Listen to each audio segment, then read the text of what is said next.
Watch it on Hulu. Watch it on Amazon. Don't freaking pirate the damn show. It's a good show. You can pirate Big Bang Theory. I don't care.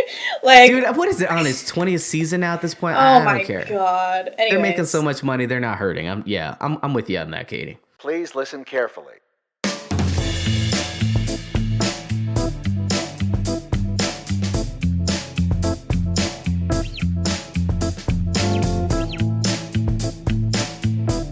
Hello and welcome to the Film Revered podcast. This week brought to you by Audible. I'm Zach. I'm Katie. Our guest for today's episode is the immensely talented Lee Shorten. But first, let's get into some film and television industry news. Starting with some more Star Wars. Straight from Mark Hamill, there's some discussion about how he felt about the new movie and how Luke Skywalker was portrayed. Apparently, he once proclaimed, quote, "He's not my Luke Skywalker," unquote. It's pretty big. Yeah, pretty that's dangerous. Yeah, he's not mine. So recently he tweeted out, quote, "I regret voicing my doubts and insecurities in public. Creative differences are a common element of any project, but usually remain private. All I wanted was to make a good movie. I got more than that. Rian Johnson made it all-time great one," unquote. So, looks like he's kind of taken back his... I don't know if he took it back or if he's just clarifying, things can get mixed up in what people say. And what do you think? Do you think it was a sincere apology? Yeah, I feel like it's a little honestly, films are still being made when they're doing these press junkets a lot of times, or they're still at least being edited. So when you're on set and you're recording all these scenes, or filming these scenes, you may not realize the end goal, right? You may just, and I think he actually touched on that in a different interview where he was like, at the time I was kind of concerned, but then now having seen the film, right, yeah, he did a good job. So I think that had a lot to do with it. But yeah, the thing is, the internet has a weird way of really just consistently throwing something back at you, especially when you mess up. And I don't think that the internet thought that he messed up, but fans definitely took a notice of him not being impressed with his portrayal of his role. And obviously there's compilations out there. I'll leave a link to one of them. It's actually pretty funny. But it wasn't just what he said. It was also when he's in an interview with Rian Johnson and Ryan's talking, and you just see him in the background just got this crazed look in his eye where it's he literally has a 1,000-yard stare where he's genuinely just what the hell is this guy talking about? So wow. I think that's a little damning as well, on top of this isn't my Luke Skywalker, so I don't know. Yeah. I feel it's got to be so hard to creatively, that's his, these are his children. These are, he's spent so much time developing these stories and building this world, and, he feels so, I think, attached to it, obviously. And it's hard to, kind of give over that to another creator.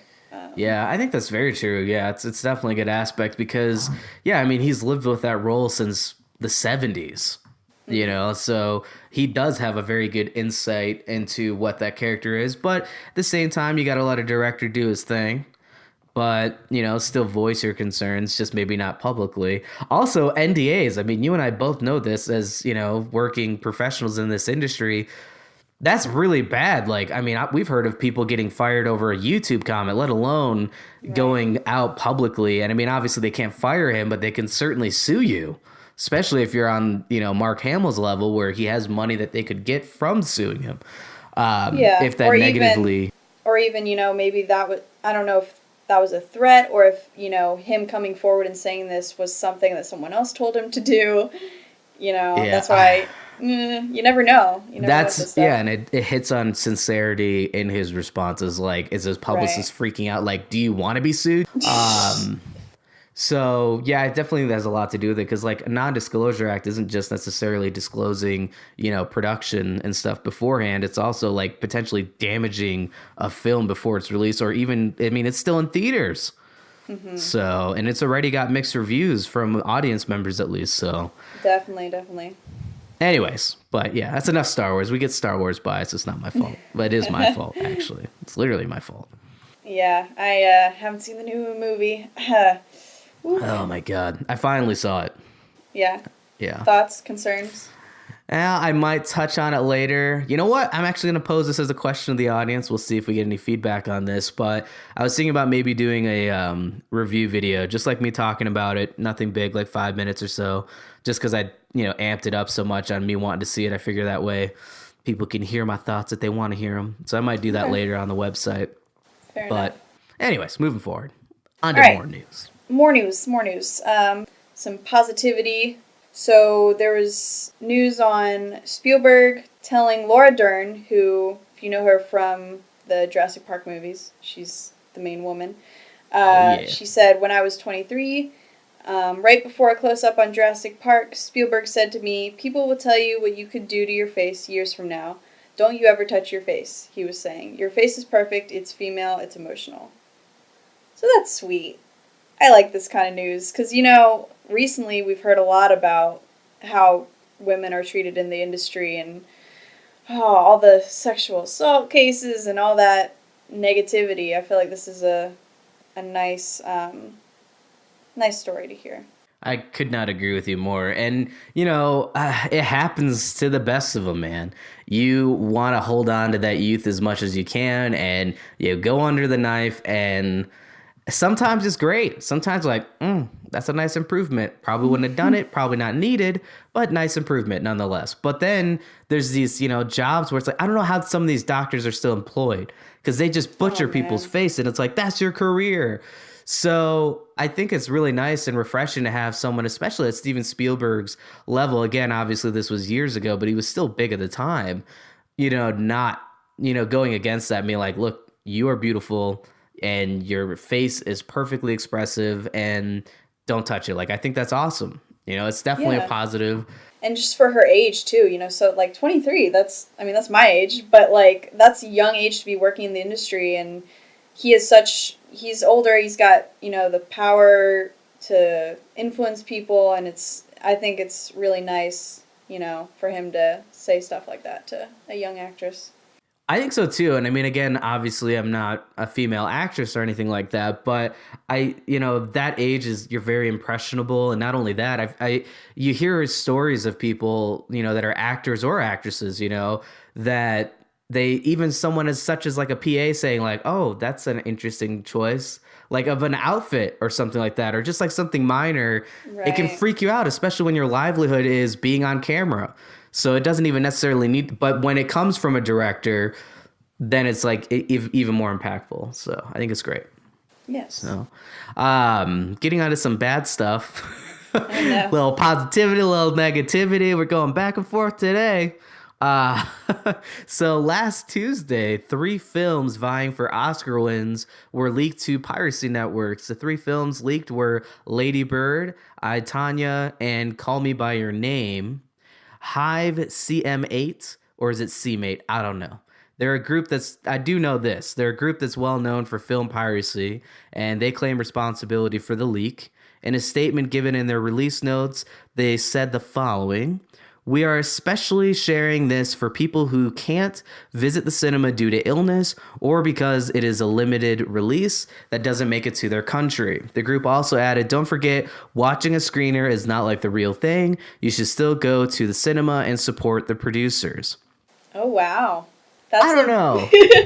Wow. So that's something I never thought I'd hear from like a hacker group almost. You think of them as like we're leaking this because, we can, and like, we hate the industry and all that, but that's surprisingly sweet. Well, it is, but at the same time, they're still killing the performance of a movie by leaking it on the internet. Right. So it's like, also, how many people are really like, not to be, rude or mean and not consider the other people in this, world that may not be able to see this movie, but like, I can understand the country thing maybe, right? But then release it, well, I don't know. They're releasing it worldwide. It's not just those countries. That would make more sense if it's just those countries. And on the other fact, it's like people who are ill, like how many people really are that ill that wanted to see any of these 3 movies that it warrants releasing, basically potentially damaging a film's performance? Yeah, and those people are probably used to waiting until the movies come out, I guess, if they're stuck at home, or if, I don't know, it's interesting. Like, I'm kind of on the fence. I don't know. It's definitely a better stance than being like, ha ha ha, I did Right. this.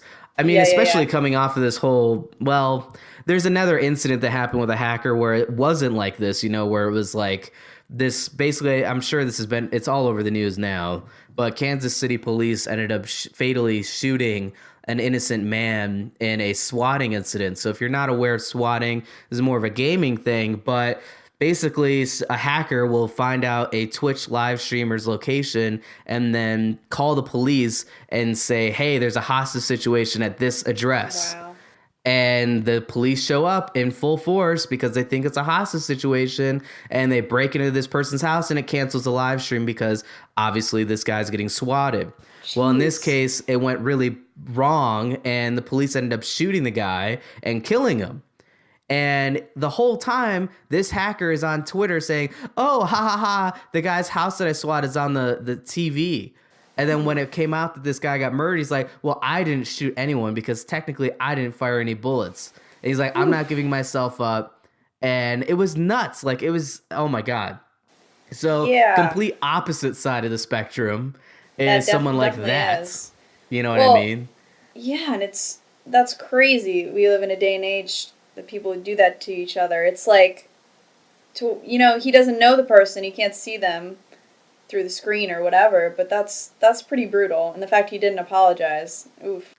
No remorse. On top of that, the people who ended up arresting him was the Los Angeles Police Department, so he wasn't even in Kansas City. It's just nuts. Yeah, The across reach the that people world can that you have. can affect someone like that. That's And someone's family. I mean, Yeah. not going too much into it, but still, It's got dark real fast. Yeah, it goes dark on this show. We said negative. We're going down. We're gonna get emotional here. Another side fact, though, getting back to Hive CM8, they also leaked Louis C.K.'s film titled "I Love You, Daddy" after the film distributors scrapped the theatrical release due to all the sexual misconduct allegations that were thrown at him, and then obviously him ultimately admitting to it. So they ended up releasing it anyway. So Wow. I don't know. They do interesting things, right? It's like, well, you would never be able to see this, so we'll release it. All right, maybe, like, okay, but I don't know. It's still like in this case, it's not really ruining a performance of a film because it wasn't going to get released anyway. So I feel like it's a little less of a I don't know, less impact as far as like to the studio and the people who made the film. So Right. Yeah, that's a different situation. Well, I mean, there's people still going to the theater and seeing these films. I saw Lady Bird. Speaking of piracy, so I got a list of the 10 most pirated television shows of 2017. man. I thought we were supposed to go positive. We went right back down to we're going down a deep hole, man. We're still going down. Oh man. All right. Did you have a chance to look at the list? Can you guess number one? It's gonna be Game of Thrones or Walking Dead, which is really unfortunate because I love both those shows. You got 1 and 2. Yeah, Game of Thrones is number 1. Walking Dead is 2. Then followed by The Flash, Big Bang Theory, Rick and Morty, Prison Break, Sherlock, Vikings, Suits, and then Arrow for number 10. So Dang. Yeah. I don't it's know. like a compliment, I guess, to these shows that they're so popular. Rick and Right. Morty is the only animated one on there, which is kind of interesting. But they did have the huge new season, and they've got a crazy fan base, so that's not surprising. That's been nuts, actually. Speaking on the piracy of Rick and Morty, because I can't tell you how many times I go on YouTube and there's a live stream of some random account because they constantly get shut down. That's just live streaming episodes of Rick and Morty, like full episodes. Like just it's not even posting it; it's just streaming it. Like live. It's nuts. I mean, I don't know. It's hard for us. I mean, you're working on a television show yourself right now.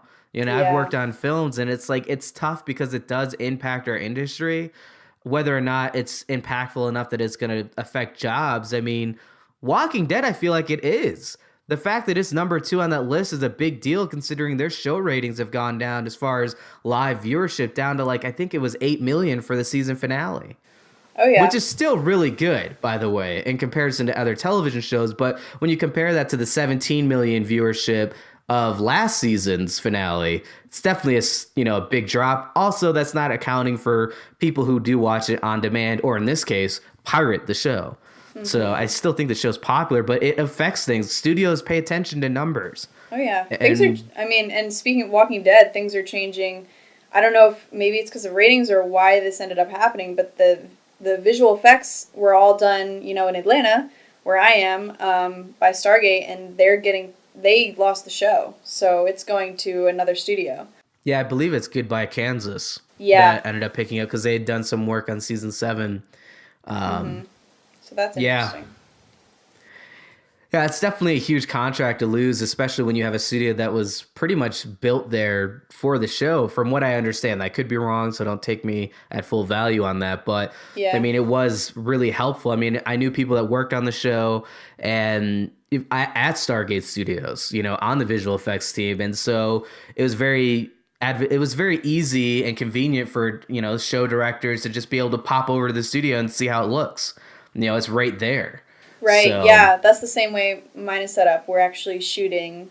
I work and I eat lunch with the people that are in production, which is really interesting. You don't get that a lot, so that's... No, it's nice, right? Mm-hmm. And it's more of a, I don't know, it makes you feel more part of the group, especially in visual effects where it's more and more we're vendors and we're just given plates and stuff where we're not actually on set, except for the supervisors, obviously. But it's kind of nice to just be able to, talk with the production teams and stuff like that as well. But, well, that's unfortunate. I mean, a lot of my shows that I watch are on this list, like Vikings, amazing. If you haven't watched it, watch it. Watch it on Hulu. Watch it on Amazon. Don't freaking pirate the damn show. It's a good show. You can pirate Big Bang Theory. I don't care. Dude, what is it on its 20th season now at this point? I don't care. Oh my god. Anyways. They're making so much money, they're not hurting. I'm with you on that. Well, they have that new Young Sheldon show series out now too. But Rick and Morty, especially, feel like it hurts the most the animated shows because they have, I don't know if it's a bigger budget, but I feel like they have a harder time. Like, I know Steven Universe, my favorite show, has had trouble having people watch it on cable, like as it comes out, and making money that way because they get leaked, they get pirated, whatever it is. So yeah, I don't know. I would say try to watch your shows and support them as much as you can. Yeah, I mean, it's the easiest way. Obviously, yes, you have to have cable, but you don't even have to have cable. Like, I can't tell you, I didn't have cable when I was in Canada. So I, watch Walking Dead on Amazon, it costs money, but if it's for a show that you really like, it's look at it as a way of supporting your show. So yeah. Well, and I feel like that's a big reason also Game of Thrones is number 1 is because it's an HBO show.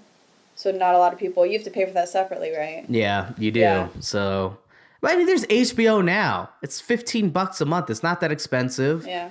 I mean, I don't know. Maybe I'm out of the loop. It may be expensive for other people. I'm not trying to be inconsiderate. But for the most part, if you had Netflix, throw on HBO now. Boom. You're still only paying under $30 a month. And you get a crap load of shows to watch. Plus, you're not potentially damaging performance ratings. So, but anyways, let's get to some fun stuff. It's getting real dark over here. We're coming off of the holidays here. Technically, it's New Year's Day if you're listening to the podcast because we recorded this New Year's Eve dedication. All right. Ooh, Happy New Year. Just needs to be said. Yeah, so Happy New Year, by the way. Really bury that into the middle of the show, but Happy New Year. I don't know. Yeah, happy freaking New Year. Whatever. Well, getting into some good stuff. I don't know why I'm angry about this. I'm not. I'm happy. My point has been made officially. Die Hard has officially been confirmed to be a Christmas movie. That's right. The long-going debate is over. Screenwriter Stephen E. D'Souza was asked repeatedly leading up to Christmas about the film's holiday status. He jumped onto Twitter and began replying to multiple Twitter fans, confirming once and for all that yes, Die Hard is a Christmas movie. Now, the way he did this was pretty freaking hysterical, by the way. He did this like it was a court case, and he's like a lawyer presenting evidence. So Exhibit A is the Die Hard Christmas children's book. That is right, listeners. There is a freaking Die Hard Christmas book, and you better believe we're going to leave a link for that. The book he linked is called A Die Hard Christmas, and it is themed after the popular Christmas poem 'Twas the Night Before Christmas. And now for a little taste of the book for you listeners. But John killed Tony with the very small feet and sent him to the terrorists as a Yuletide treat. He put a Santa hat on the German, and all eyes aglow wrote, "Now I have a machine gun, ho, ho, ho." Dude, I don't even freaking know. Like, it's amazing. There's illustrations. It's freaking hysterical. Everyone needs to own this book. This when I have kids, this is the book I'm reading at Christmas. And the movie we're watching at Christmas. Like, oh my God. 2 for 1. Amazing. Gotta get it. What are your thoughts on this? Oh man. I think it's funny that he's like official like about this. Like it matters. I don't know, I feel like genres of movies it's more for marketing and kind of subjective a lot of the time. But I like it. I don't know. I'm happy, I guess. It's just such a weird, like... It is. I love that there's a children's book about this. Oh, yeah, that's great. So was that... Who wrote that, or was it... So it was a comedian. It was a comedian who did it, actually. I can actually look that up right now. So it was by the comedian J.J. Harrison. I don't know. I think it's pretty hilarious. I love the illustrations, man. Like I said, we'll leave a link to this because it's freaking hysterical. But the illustrations are spectacular. So, gather around, kids. And obviously the book. Time for a Die Hard Christmas story. It's literally like a freaking dead German with a Santa hat. Oh, no. And he's writing in marker on his sweater the comment that we mentioned. So it's freaking hysterical. But another thing that he also did too, though, was for Exhibit B, he referenced this Dish commercial. I don't know if you saw this, but there's a Dish commercial that went out featuring Santa Claus, and he's having troubles watching, his favorite shows. And he literally tells this helpful man sitting next to him in his cabin, "I just want to watch my favorite Christmas movies." And the guy shows him how to do it using a new feature, which is the voice search option on the Dish remote. And when given the option, he very coyly says, "Die Hard." That's Santa's favorite Christmas movie, people. You heard it here on Film Revered. And heard it on the commercial. But yeah, Die Hard is his favorite Christmas movie. But anyways, that's pretty great. What else is going on in the news? Maybe not so holiday oriented. We got a new show coming out that some comic book fans might be excited about. It's called Krypton, and it looks like it's a prequel to Superman. And it's set generations before on Superman's home planet, and it follows his grandfather as he struggles with a tough decision to either save Krypton from destruction or let it happen in order for his grandson to meet his destiny. So that's interesting. Yeah, I'm excited to see what the actual planet will look like, because, we've only really seen it blown up, I feel like. Yeah, that's got to be a pretty decent sized budget for a television show just because of that aspect itself. It doesn't take place on Earth. Well, it's sci-fi. It's going to be on the Sci-Fi Channel. And it's from the writer of, Man of Steel and The Dark Knight. And it's going to be out March 21st on Sci-Fi.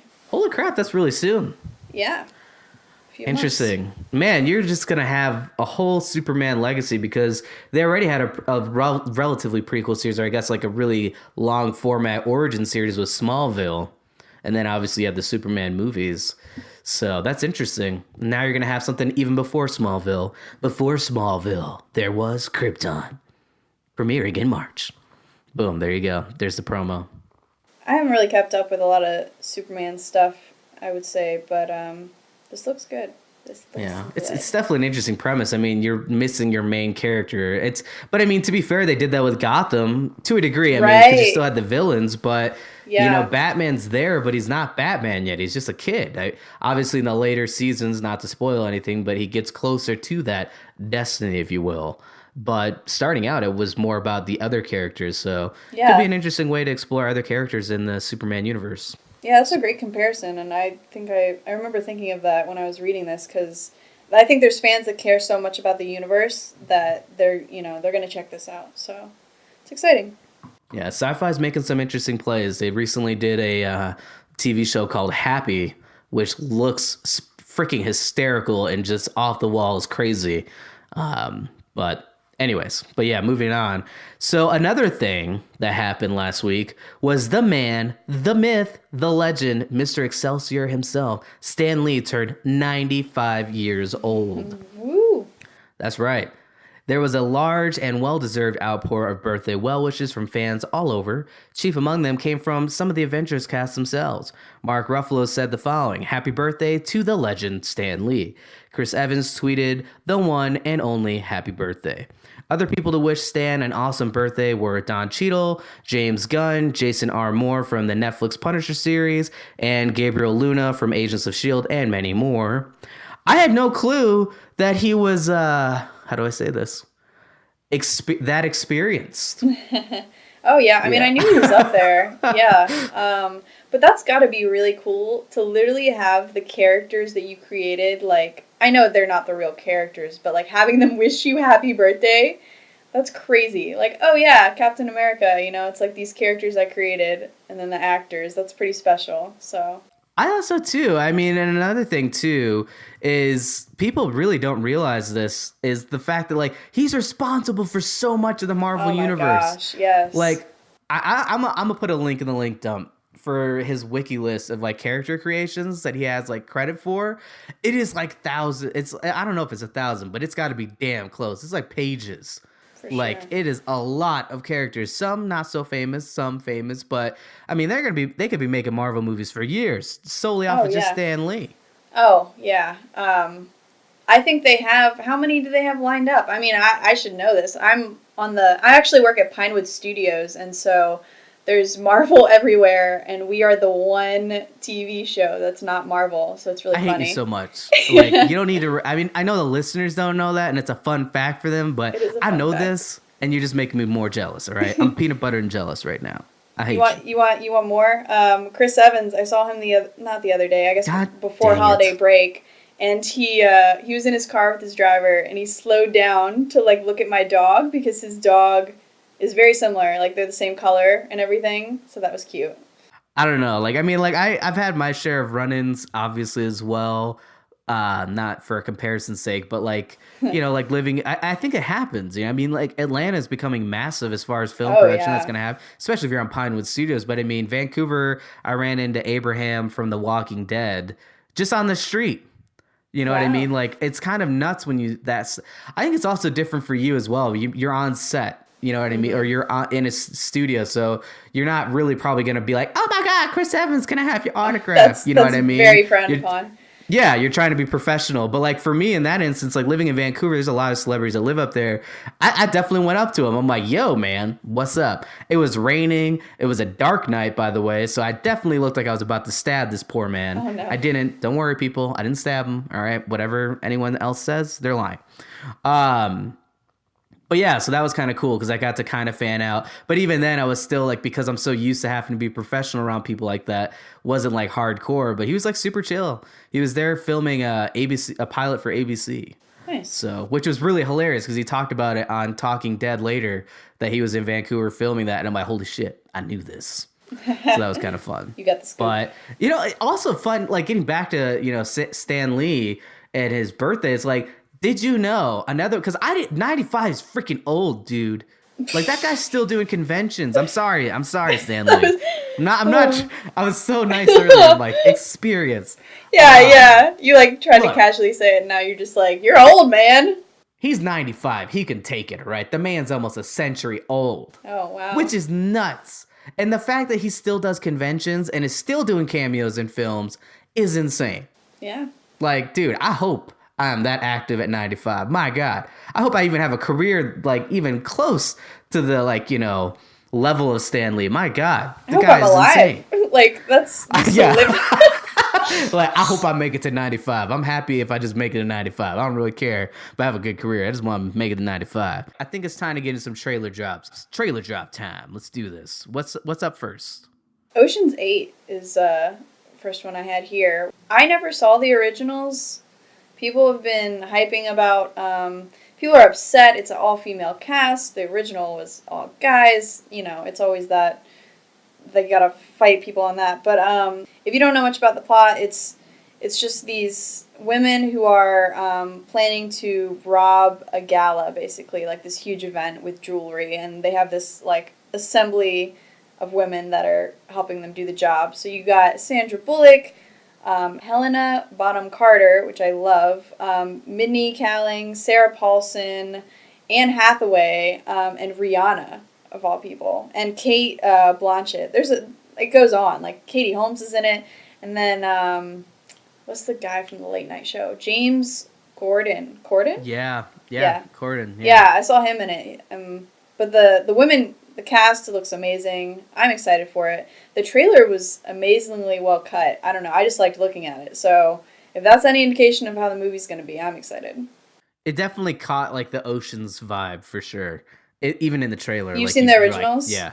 Oh yeah, I've seen like the ones with the Rat Pack, and then obviously the more recent ones with, you know, George Clooney, Brad Pitt, and Matt Damon, and everyone else. Yeah. I'm gonna have to marathon those before the new one for sure. They're actually pretty good. It holds up pretty well, I think, for a trilogy overall. It's not that bad.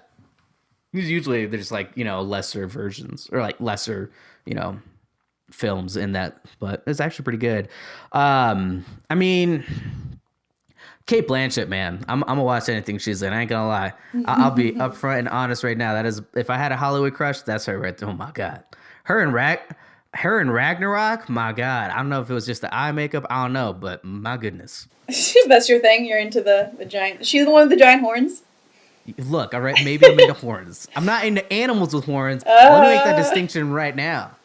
But for me, Sarah Paulson is looking good in this new film, and I loved her in American Horror Story, and she's hilarious. So I'm excited to see her and Rihanna. Like, come on, it's Rihanna. Yeah, that's an interesting one. I think. I don't know if she has an accent in that or not. I couldn't tell in the trailer, but it does remind me of Don Cheadle, because Don Cheadle had an accent in the original, like, well, not the original, but in the Ocean's movies with George Clooney. He had a British accent.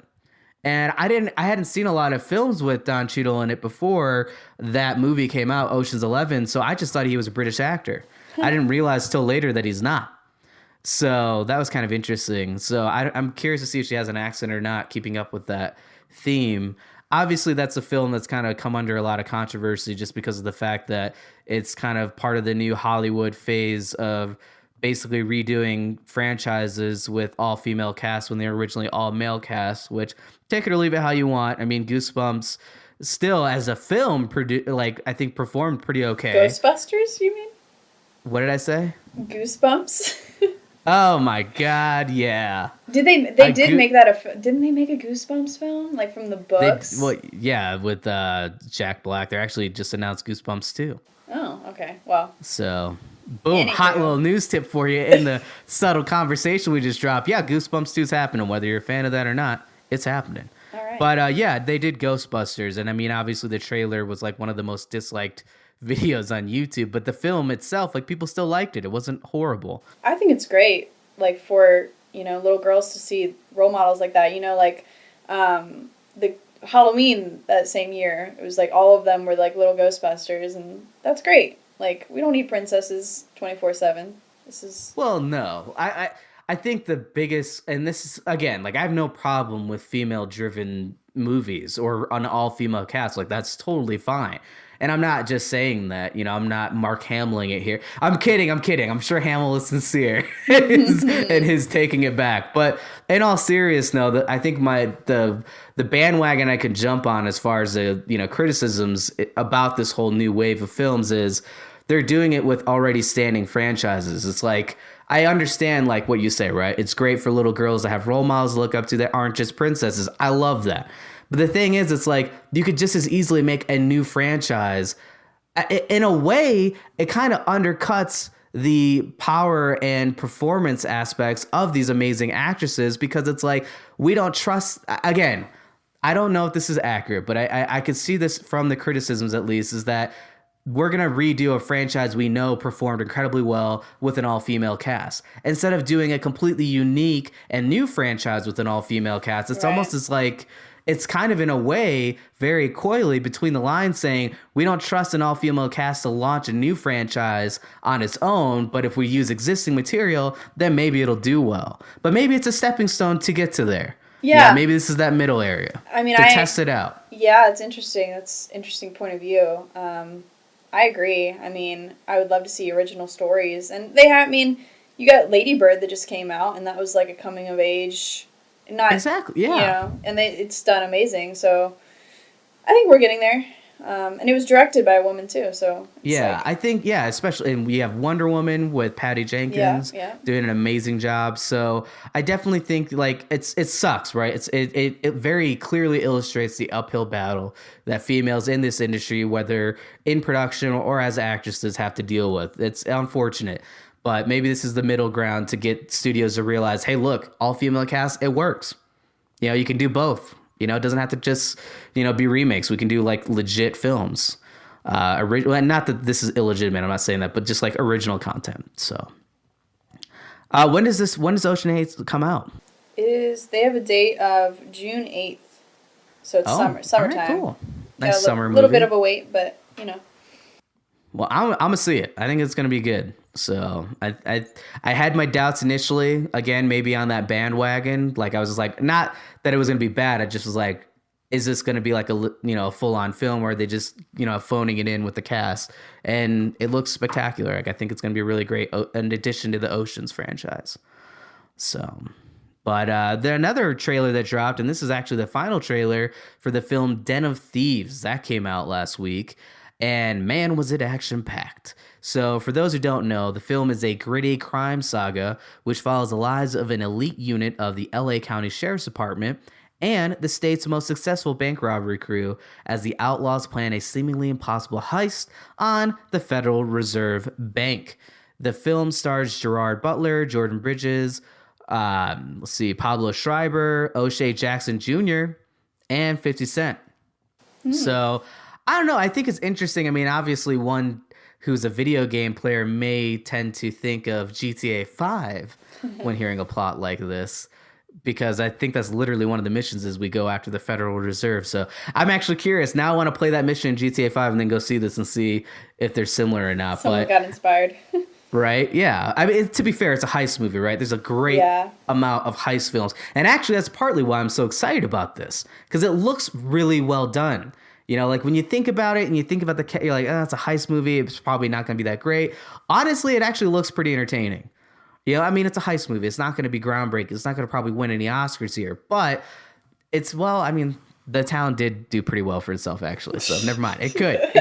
I don't think it's on the level of the town. I will say that right now. But it does look spectacular. And I love heist movies. And I like the fact that these, criminals or these, bank robbers aren't like amateurs. They're very professional. They're very tactical in the way that they move, the way that they're operating their weaponry. And I mean, this is a very high-tech arsenal. This is not like stuff you're getting off the street. They're using fully automatic weapons. Like it's a full thing. And I don't know. I really like it. Also, Gerard Butler, surprisingly, and I was skeptical at first, is pretty believable as like the head of this unit of police officers. Like I can buy it. Went from leading Spartans to This is 300 to give me back my $300. So, there you go. We need to get that little hi-hat in there. But yeah, I think it's going to be really good. It's definitely the trailer itself gives a very, dangerous cat and mouse vibe to it. And I also really like the fact that it very much seems like you're spending an equal amount of time with the people hunting the bank robbers as well as the bank robbers themselves. Okay. So I like shows like that. Like an example would be a television series on Netflix, which was The Fall, which starred Gillian Anderson from The X-Files. But she plays a detective who's hunting a murderer, like a serial murderer. And it's a very interesting show because you spend time with the serial killer as well as the detective hunting him, which is also really creepy because, and again, I don't know if they're going to explore this in Den of Thieves, but they show his normal life and his criminal life. Oh, yeah. So there's moments where he's just like a counselor or he's hanging out with his kids and tucking them in at night. And then he's sneaking into some girl's house, sniffing her panties, and then ends up murdering this girl. You know what I mean? So it's like, it's really interesting to see both aspects. Hannibal vibes, because I loved the new series, the Hannibal TV show. That was similar because he was in, broad daylight, friends with the cast, and anywho's. All right, well, it is time now for us to take a quick commercial break. But when we come back, we will have actor Lee Shorten on the show. Shorten has been involved in 39 projects since his start in 2014. He is most known for his work as Sergeant Yoshida in The Man in High Castle and as one of Crowley's demons in Supernatural. Shorten is also no stranger to the comic book genre of television shows, having been on iZombie, The Flash, and soon The Arrow. So he's a pretty good guest. Stay tuned. Like I said, we'll do a quick commercial break. We'll come back. We'll have Lee on the show. It's a great interview. You don't want to miss it. And we'll see you when we get back. Bye. All right, guys and gals, are you like me and want something more than music to listen to during your morning commute? Maybe you want to start reading more, but don't have the time to sit down and open a book. Well, for people on the go, there's Audible.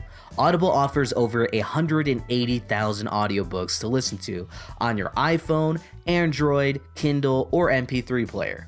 I personally love listening to a book while I'm in the studio. I get to catch up on my books and be productive at the same time. This week, Audible is giving Film Revere podcast listeners a slammin' deal. Go to audibletrial.com/FRpodcast for a free 30-day trial and, more importantly, get a free audiobook on us. Now would be the perfect time to listen to Ernest Cline's Ready Player One and prepare yourself for the film. Once again, go to audibletrial.com/FRpodcast for a free 30-day trial and free audiobook. That's audibletrial.com/FRpodcast. Thanks again to Audible for their support, and thank you, listeners. Now back to the show.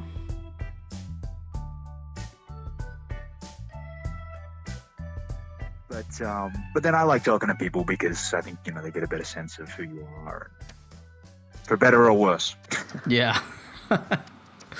Well, I'm so happy to have you on the show. I mean, we have a mutual friend, or I guess acquaintance, in Lee, who is one of my coworkers. Yeah.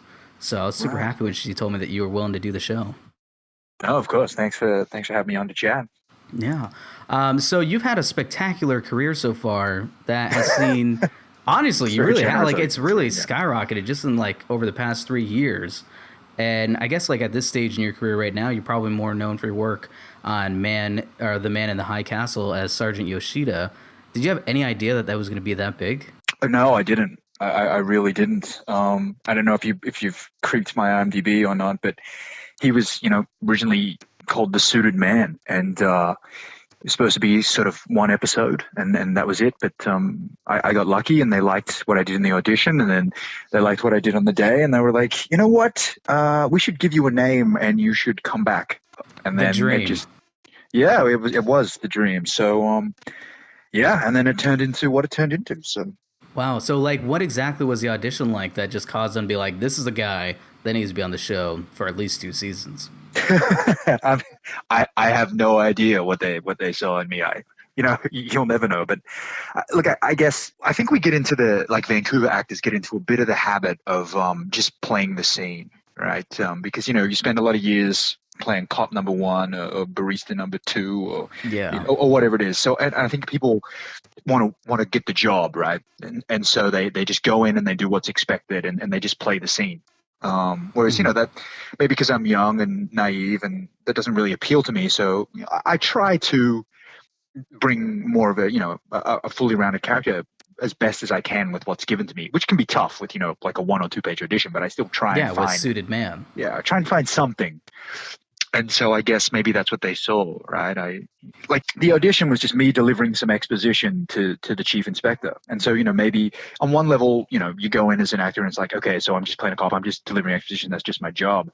But, I was kind of viewing even in the audition, I'm like, well, rather than just play it as random cop talking to random cop, I'm kind of going to imagine that these guys have a history together and they've, worked the cases for a while and there's a bit of a relationship. And, whether or not that reads, you'll never know, but at least that's in the back of my head. So maybe that's somehow what they saw.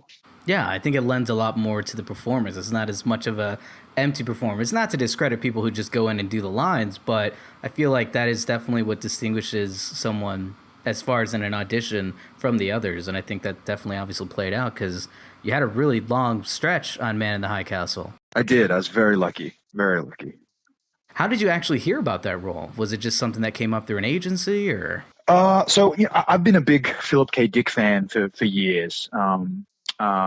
Just for those who don't know, he wrote "Do Androids Dream of Electric Sheep," which became Blade Runner, and of course, like Minority Report, Scanner Darkly. Oh yeah. Like he's, you probably know, but yeah, he's the sci-fi guy. So when I heard that they were filming this in town, and I'd read the book back in college, I said to my agent, like, I have to be on this show. I don't care how little the role is, whatever. Just get me something because it's cool, and I'm a huge fan of his work. So just do whatever. And so he's like, great. And then this was the first audition we got, and then it all just kind of miraculously clicked. Yeah, and that's perfect, right? I mean, it's always it's. I feel like a lot of people that's always like, I was in the right place at the right time, but it's also about putting yourself in the right place at the right time. And I feel like you being as adamant as you were with your agent kind of just streamlined that a little bit and got you into the right place at the right time. Yeah, I guess. Yeah, but yeah, it is a lot of it is luck. But and again, not to take away from people, because when it's almost like luck gets you the opportunity, but then it's like your hard work that converts that opportunity into something else. But there's no you gotta denying. capitalize on it. Yeah, there's no denying luck is is a part of it. So. Yeah. So, I mean, the show focuses on this alternate timeline in which World War II was won by the Axis powers. What was it like being involved in like a world like that? Heavy. Yeah, I would imagine. Yeah, definitely. As pretentious as this sounds, but whenever you take any character or role on, I feel a great deal of responsibility to do justice to that character, to do justice to the writing, to do justice to the story, to my fellow actors, to everything.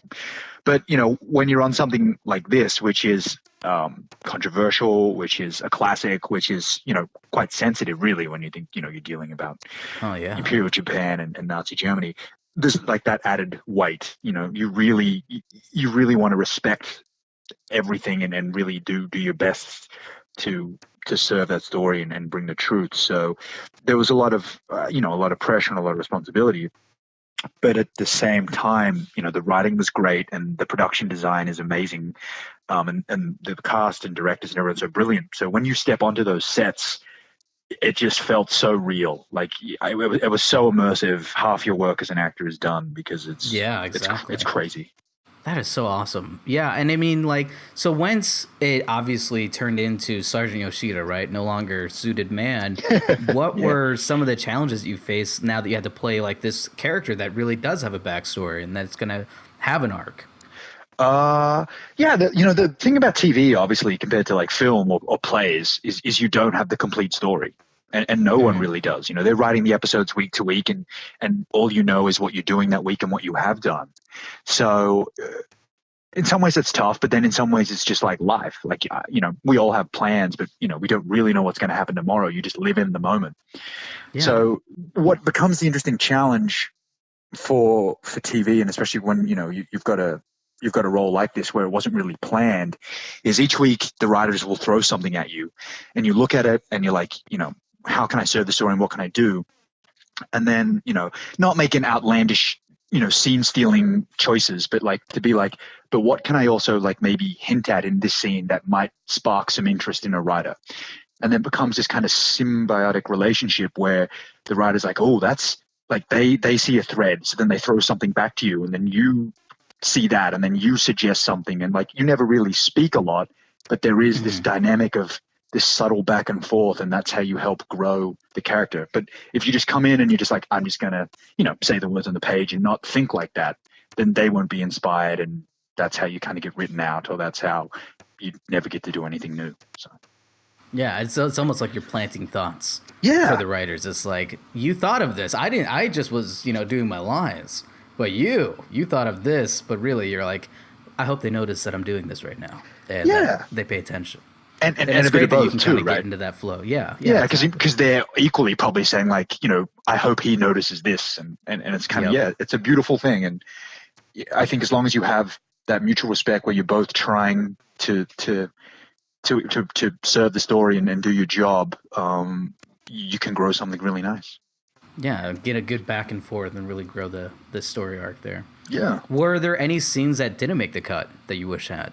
Yeah, there's always stuff that doesn't make the cut, unfortunately. But yeah, Joel, who plays Keto, we had this nice moment in season two that they cut where we kind of sit down and talk a lot about my father, like Yoshida's father, um, and about how historically there was the internment, but there was also the 442nd, which was the Japanese unit who fought for the Hmm. Americans.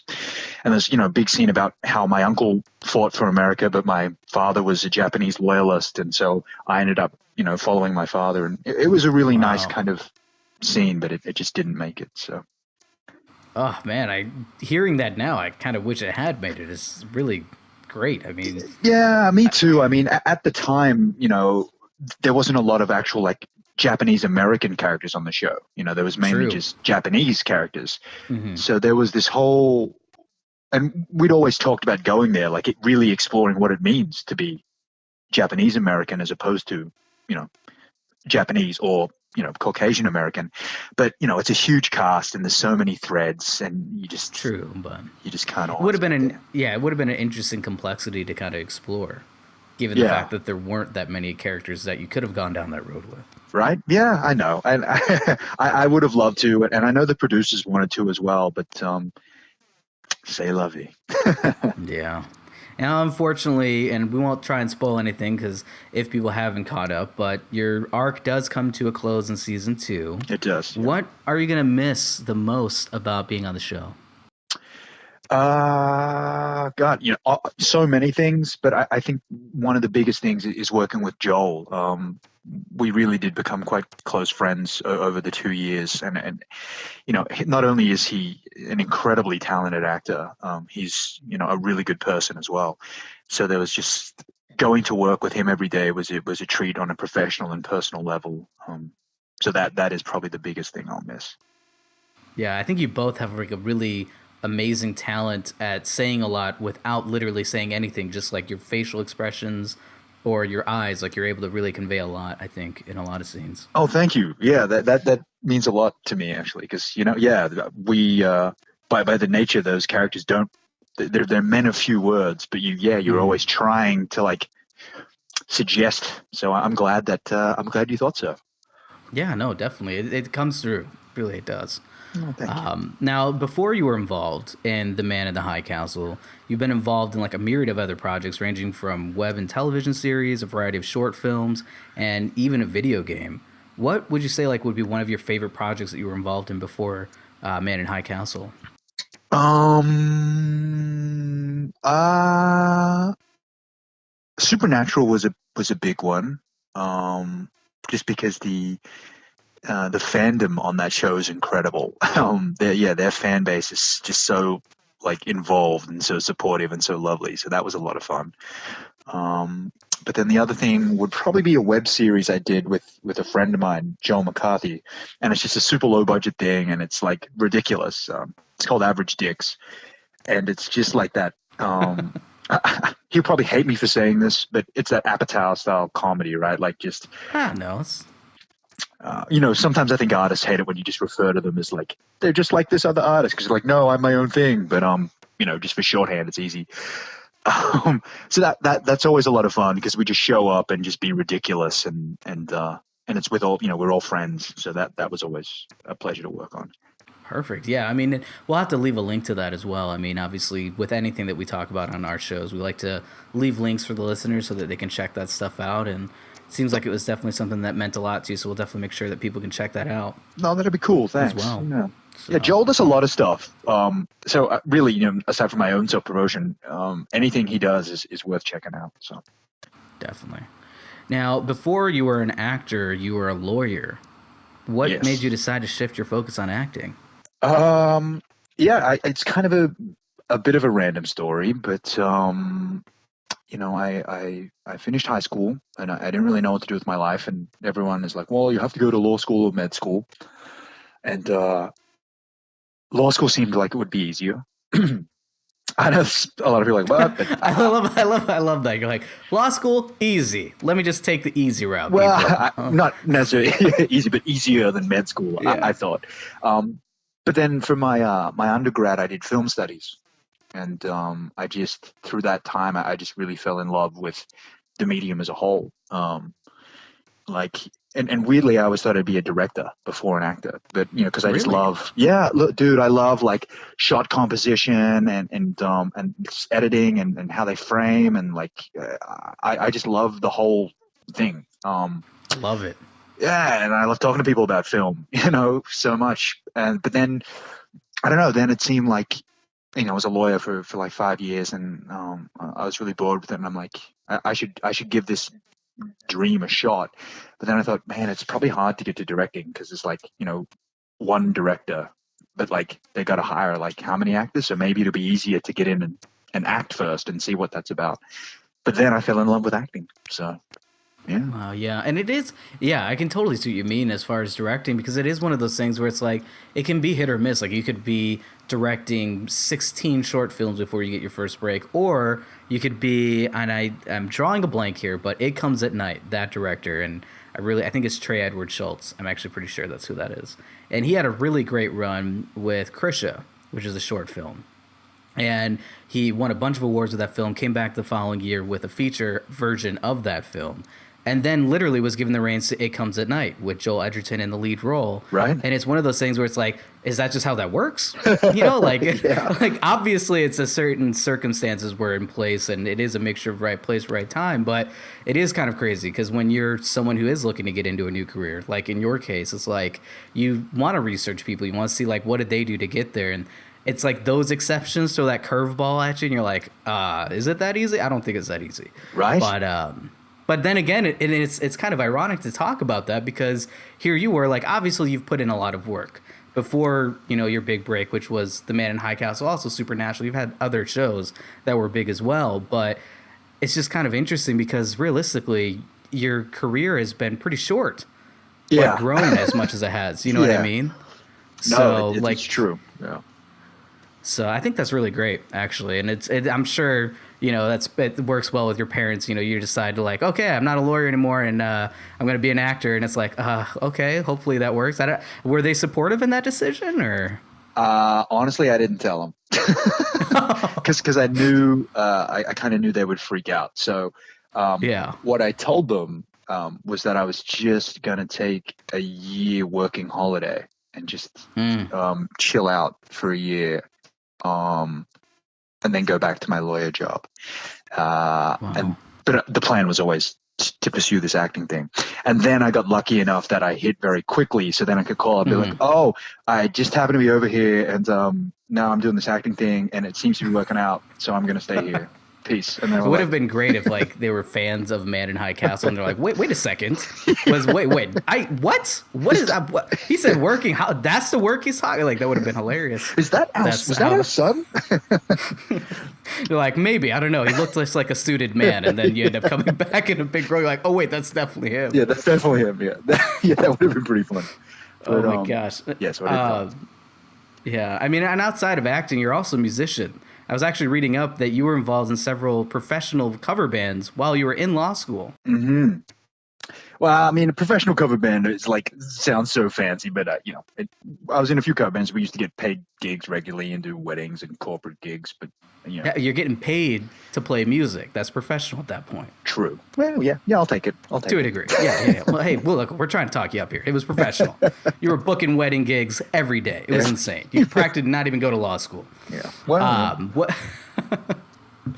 what instruments did you enjoy playing? I started off as a bass player. Okay. And then which I really liked. And then our drummer quit. And then we were trying to look for a new drummer, and it was proving really hard. So then we took like a 6-month hiatus, and then I taught myself the drums, and then I switched over to being a drummer. And I liked that a lot more than bass, actually. But wow. Yeah, That's awesome. Just bass and drums. Mm-hmm. And what kind of music did you guys typically cover? Like top 40 stuff. Look, we were very lucky in that we were like a 6 piece, and so we had a keyboardist and whatever, Oh, perfect. and our Yeah. lead singer could play saxophone as well. And then we had a friend who used to come in and do a couple songs because he was like a rapper, like an up and coming rapper. So Oh, wow. we would literally do everything, right? Like we cover the rock stuff and like Kanye and Michael Jackson or the Beatles or Jeez. like just whatever. So it was a blast. It was a lot of fun. Yeah, I missed it. I can definitely understand why you were booking as many gigs as you probably were then in that case, because you really could just hit just about anything. Pretty much, yeah. Like, once you have your guy who can rap and you have a keyboardist, there's not a lot that you can't really do. So yeah, I think I don't know how good we were, but I guess we just booked because no one else was doing what we were doing. So You always got to find that niche, Right. What is everyone else not doing? Let's do that perfectly. yeah, they're not doing Kanye with saxophone solos. We are set. You're like, it seems like a small audience. Like, I feel like it's gonna sell though. I feel like this could be something. Yeah. Have you actually thought about putting any like serious thought into doing a music career as well? I mean, acting's taking off now. No, like I mean, sure, it works for Jared Leto, but it's I just don't want to split my focus, and I'll be honest, I'm a terrible songwriter. I don't have a flair for that kind of thing. So and I'm a drummer and a bass player. I have to go find a band. You can't solo bass play. It just doesn't. Yeah, well, I mean, you could. I mean, that's another market. I'm just saying, not a lot of people are doing that. Just saying. That's true. Well, It could I be don't you. know. I don't want to push my luck. Well, getting back to your acting career, last year had been a huge one for you. 2017, massive. You were involved in a lot of projects. According to your IMDb, you were actually involved in about 10 projects, some of them which are carrying over now into 2018. What are some upcoming projects that you're most excited about? 10, huh? That's a lot. Well, I'm trying to think what I can talk about too. Yeah, I have realized that too because it's funny. One of the projects you're involved in is something I myself can't talk about with the company that I work for. Right. Yeah. Right. So I'm like, what I will say then is my buddies are huge Star Wars fans, and they saved a bunch of money and made this really cool Star Wars fan film. And I'm a Star Wars fan too. Oh yeah, Who isn't, right? and and they're not a friend. So exactly. I'm glad you said that. I'm glad we're on the same page. So I'm looking forward to seeing that finally come out. So that'll be cool. I mean, apparently Lucasfilm hosts an annual competition. they do. Yeah, see, I didn't know that. So that's what this is for. And yeah, it was just cool to kind of like be there and seeing these people in like amazing homemade stormtrooper armor and being like, oh, this is pretty cool. So yeah, maybe That's awesome. Now I'm gonna hit you with this, and we can cut this out if you feel a little uneasy about it. Okay. But I do want to make an announcement here because it is kind of a big deal. And I know that you're probably not going to be able to say anything about this, but you are in an upcoming Walt Disney film. Yeah. And I'm not sure if there's anxiety ramping up right now in you, titled Noelle. And it stars Anna Kendrick, I think, as the lead actress. Mm-hmm. But you are in that as well as Officer Chen. Is Yes. that accurate in me saying that? Yes, that is. And is there anything at all that you can say to our listeners about that? Maybe how you heard about it, how you got involved at least. That was just one where I just happened to get an audition through my agent and went in and yeah. That wasn't something I actively chased down, which is not to say that it's not cool and it wasn't a lot of fun, but it's one of those things, right? Like, in this industry, you kind of get typecast pretty early.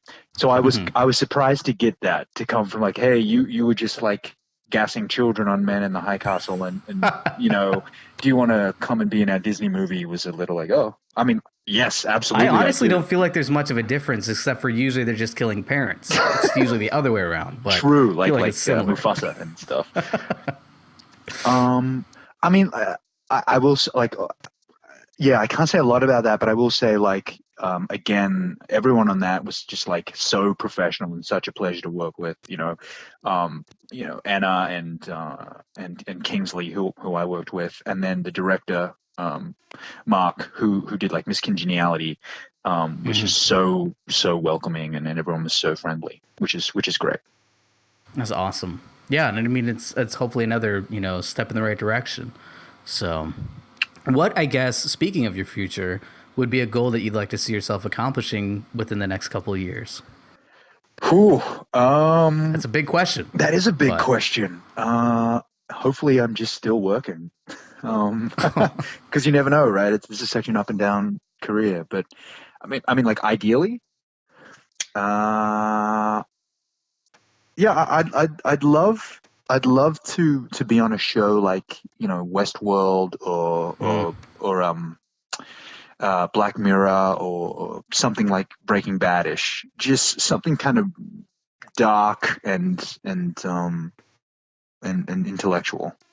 God, yeah, that's character driven too, like yeah. real actual characters, not so much over the top, but like actual characters, that make people feel and relate to.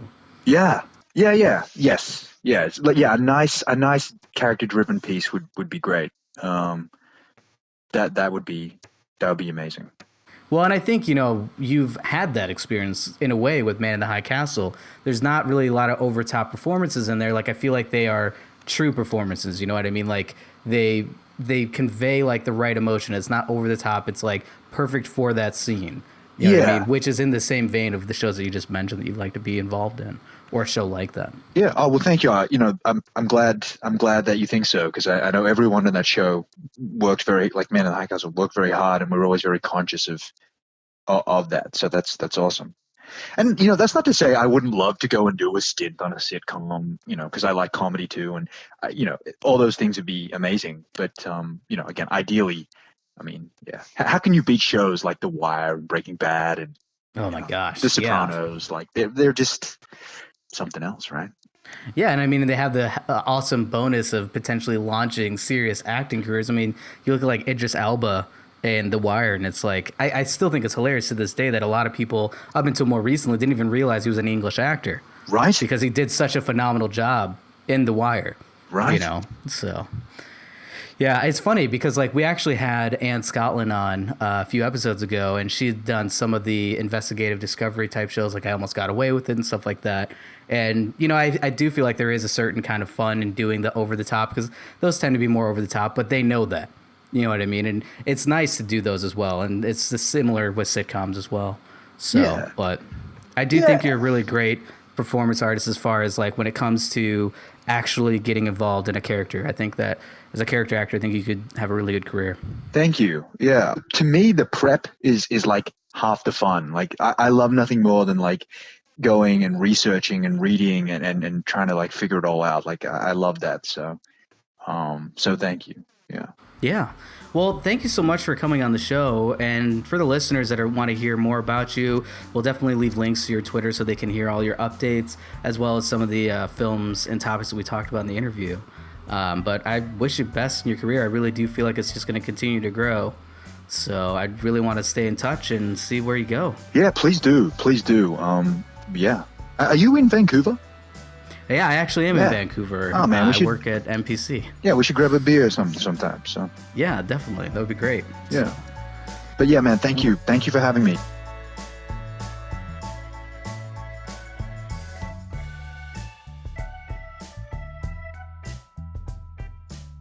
all right, well, we are back from our interview, and I think it's time to get into some movies that we're looking forward to that are coming out this year. I think it's a great idea for you listeners to kind of get a feel for what we're feeling on Film Revered podcast. So, what are you looking forward to, Katie? What is a show that you want to see or a film you want to see that's coming out in 2018? All right, number one film 2018's gotta be Incredibles 2. The wait has been long. Oh man, it's been long. It's been childhood. We're the age. We both saw it when we were younger, and woo, I'm so excited. I can't even. And oh my god, the animation like looks amazing. The CG like it's improved. That was how many years ago that they did the original one. So It was a long time ago, yeah. Yeah.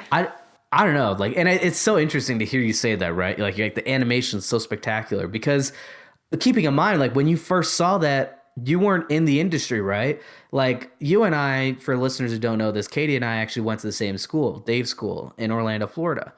And it's interesting because we part of the curriculum is you learn animation. Obviously, we're more focused in visual effects now with our careers, but we had to learn animation. So it gives you a whole nother appreciation when you see a film knowing how it's made. We sat next to each other for the first day. Yeah, right. Yeah. That's literally how we met, people. If Yeah. you want the origin story, it was really short and sweet. It wasn't like cool. Sorry, it wasn't as epic, you know. I ran her over with the golf cart in the studio backlot at Universal Studios, and I was like, "I'm so sorry, I ran over your foot," and you're like, "You're an asshole." And then we were friends ever since. So no, that's not what happened. Although that does sound fun. We were in school together. But it is cool because we came different parts of our lives. You know, the people that come to that school, you know, we have people in our class that are straight out of high school. You know, we both went to college first, 4-year universities, and then, you know, happened to end up there the same month, same time. So I think it's a good origin story. Yeah. Well, and it ended well. Yes. Good friends. Yes. So, mine is going to be Ready Player One. Yeah. Talked about it on the show before in trailer drops last week, actually. And I don't know, man. Like, I'm excited to see a Steven Spielberg sci-fi flick. Like, he's been so entrenched with a lot of more, I think, films that are based in reality, I guess, you know. More recently with The Post, and then obviously everyone knows his work as a producer and helping with the, you know, Band of Brothers, The Pacific, all these war franchises. So it's exciting to see him get back to sci-fi.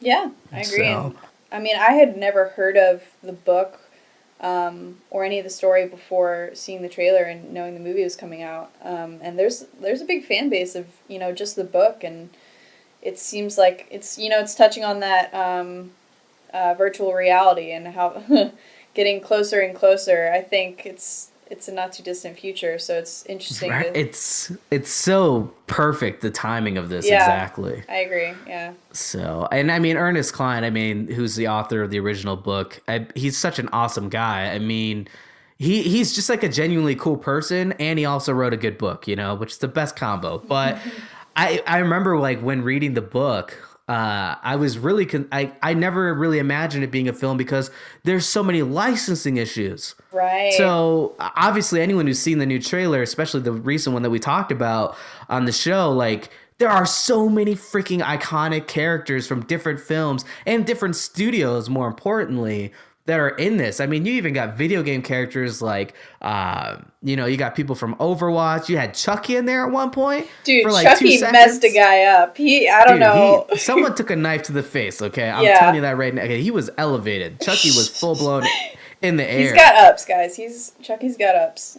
Chucky can jump, man. Yeah. He's got jumps. He's got them hops. Yeah. So, but yeah, no, I'm really excited for Ready Player One, and I love the way that it looks, like the world looks in, you know, the trailer so far. I think it's going to be freaking awesome. So, anyways, coming out of our films to watch, what's something that people can watch right now? Let's get into what to watch.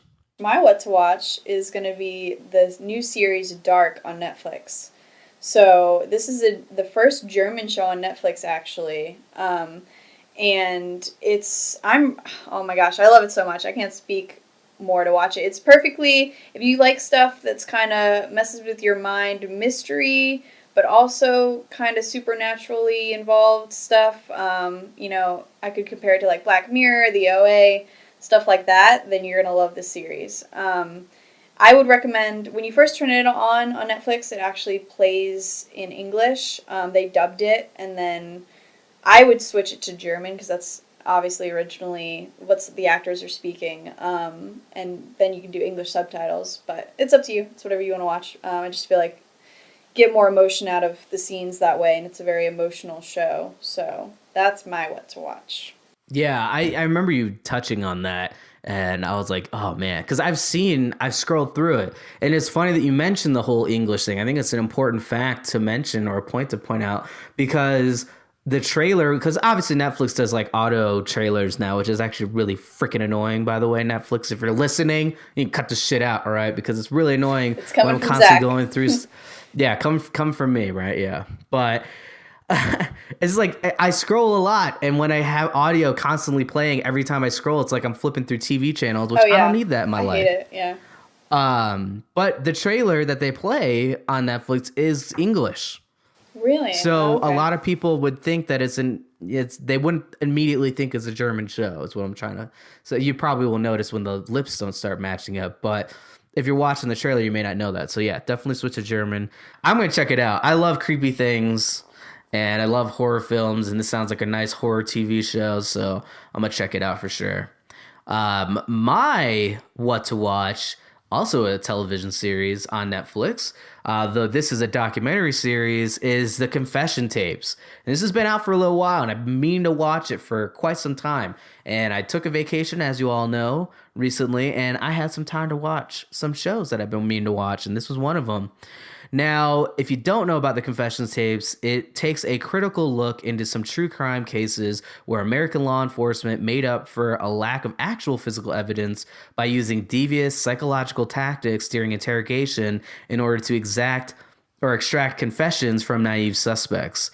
So I will start by saying that I've only seen the first two episodes. Again, I didn't have that much time. I was hanging out with family, but it is riveting. I mean, to see these people who are without a doubt innocent. Again, it's a biased look. It's a documentary, so take it with a grain of salt. You always need to do independent research with these.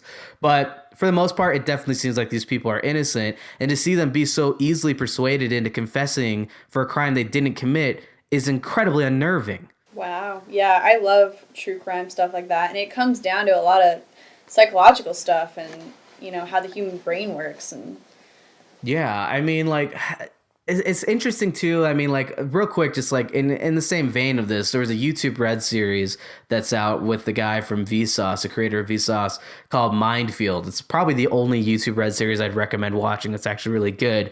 But they explored in an episode false confessions. And they would convince or use fear to get test takers to admit to cheating, even if they didn't. And in one case, they got a girl who didn't even cheat on the test to confess to cheating oh my in gosh. under 9 minutes. Under 9 minutes. Wow. Yeah. You know, so it's one of those things where it's like, I think a lot of people, especially jurors who are on cases like these, where it's solely reliant on just the confession alone, they're like, well, I would never do that. If I didn't murder someone, I'm not going to say I murdered them. That's ridiculous. I would never do that. So clearly this guy is guilty. And it's not a good mindset because there are ways of, like, I'll use for instance here, okay, without going into the details, because obviously I want people to watch the show. But in this instance, in the first case, in the first two episodes, there's two-parter. They're dealing with these young kids. They're 19. They're still kids in my mind. Like, not kids like naive, but they're naive. You know what I mean? Impressionable. And these kids are dealing with the aftermath of a murder. And the police department is convinced that these guys are the murderers. And they are ignoring other leads that are literally coming from the FBI, like, informants. Are coming, like, it's insane. Like, they ignore it because they're like, these are the people. But because of that, they start leaking stuff to the press. And the press gets a hold of this and they just paint these guys as monsters. They're constantly being attacked in the press. They're being hounded. Like, everywhere they go, they have press everywhere. It's like paparazzi everywhere because everyone's painting these guys out to be a murderer. Bearing in mind, no charges have been laid at these guys at this point. So when you have a constant barrage of media saying, hey, you did this, I'm not saying that they think they did this. I'm saying that it's like you start getting concerned that, like, there's no way people are going to believe I didn't do this. So what are my options? Yeah. You know what I mean? Heavy. It's not even, it is heavy. It's not even the fact that, like, you're admitting doing it because you think you did it. It's admitting it because you feel like you don't have another option because there's no one's going to believe you. Which is ridiculous in the case that, like, you really didn't do anything. No one will believe you. And I will also say that this is not a show with happy endings. You know, like, it's not a show where it's like, and then, you know, they had a crack lawyer team, you know, legal team, and they figured it out, and these guys got off, and thank God for these people. No, they didn't. Because they made very convincing arguments with these confessions. That's the whole point of the show. You know, like, an episode more often will end with, and now they're serving 3 consecutive life sentences and they've used up all their appeals. So these people will die in prison. Jeez, yeah. People get falsely convicted all the time, and it's scary how often that does happen. Whew. Well, So I don't know. sounds I mean, like a would good you one. watch? I'm gonna check it out. I love true Yeah. crime, and if you love these kind of stories, you should check out a podcast, My Favorite Murder. They're comedians. They go back and forth and they talk about cases. Very often serial killers or just killers, and it's super interesting and they're hilarious. So I love that stuff. I grew up listening about it. My dad actually taught a course. He teaches criminal justice, and he taught a course Oh, on there you serial go. killers. Yeah, so love it. Yeah, it's crazy. I think that there's obviously, I mean, you can see the trend now with the whole frickin', Mindhunter just came out, which was another phenomenal series. Like, I think that true crime is getting a whole new rise. I think people are fascinated with, not that they're fascinated with doing it. I think it's a whole different subculture or a lifestyle that no one would ever do themselves, but it's interesting, to Yeah. get into the mind of that. Well, it's interesting to So- think about what the human body, human mind is capable of, and Yeah, I mean, scary. and I mean, speaking on the trend, I mean, I literally went to see my barber for the last time because I'm not in Vancouver anymore, My people. God. But I went to see Only her, you would cry and- about not seeing your barber again.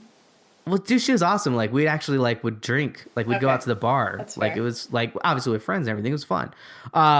But like one of her coworkers was talking about Last Podcast on the Left, which is another great podcast that deals in true crime with a comedic twist. But they were talking about the Picton murders, which happened in Vancouver, and it is Canada's like most notorious serial killer. The guy was responsible for the deaths of 48 women legally, but was his actual numbers like up in the 70s because they couldn't find any evidence. But it was super nuts because like I'm talking to her and it kind of like you just say like your dad teaches criminal justice. They were talking about the Picton murders. Then she goes, "Oh yeah, my dad was like one of the detectives on the case." And so Yeah. I was like, "What the heck?" So we had this whole conversation, which I don't know. I mean, like if you're interested in it, then you're like, "Oh, that's so crazy," and you're gonna have a full conversation. If you're not, you're like, "Why are these people talking about serial killers? What the hell's Yeah, wrong?" exactly. But- Exactly. Well, that's the end of episode 4 of the Film Reviewer podcast. I hope everyone enjoyed it. Be sure to show your support for the FR podcast by leaving a review on iTunes, Google Play Music, or wherever you happen to listen to the show. Another great way to show your support is by getting a free audiobook on us from Audible by going to audibletrial.com/FR podcast. If you enjoy the show and would like to ask a question for the podcast, feel free to write us at filmrevered@gmail.com or check the inbox list tab on our website at filmrevered.com. Thanks again from all of us here at Film Revered. Happy New Year.